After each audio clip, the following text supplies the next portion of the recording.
সম্প্রতি আলোচনায় থাকা ছাগলকাণ্ডের জেরে বৃহস্পতিবার মোহাম্মদপুরে সাদিক অ্যাগ্রো ফার্মে উচ্ছেদ অভিযান শুরু করার কথা ছিল ঢাকা উত্তর সিটি কর্পোরেশনের, কিন্তু এর আগে আলোচিত এই অ্যাগ্রো ফার্মের জন্য তৈরি স্থাপনা ভেঙে ফেলা হচ্ছে।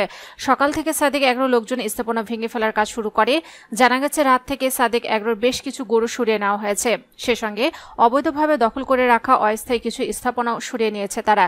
এর আগে উচ্ছেদ অভিযানের জন্য গতকাল বুধবার ৩ প্লাটুন পুরুষ পুলিশ ফোর্স ও ১ প্লাটুন নারী পুলিশ ফোর্স চেয়ে ডিএনসিসির সম্পত্তি বিভাগ থেকে ঢাকা মহানগর পুলিশ কমিশনারকে একটি চিঠি দেওয়া হয়।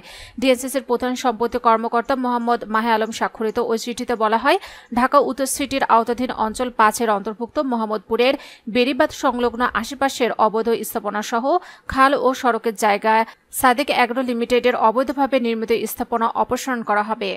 এই বিষয়ে ঢাকা উত্তর সিটি অঞ্চল ৫-এর এক কর্মকর্তা বলেন, আমাদের কাছে তথ্য আছে তারা রামচন্দ্রপুর খালের জায়গা ভরাট করে খামার করেছে। এ বিষয়ে ঢাকা উত্তর সিটির অঞ্চলে ৫-এর এক কর্মকর্তা বলেন, আমাদের কাছে তথ্য আছে তারা রামচন্দ্রপুর খালের জায়গা ভরাট করে খামার করেছে। রাস্তা জায়গা বেড়া দিয়ে গরুর অবৈধ হাট বসেছিল।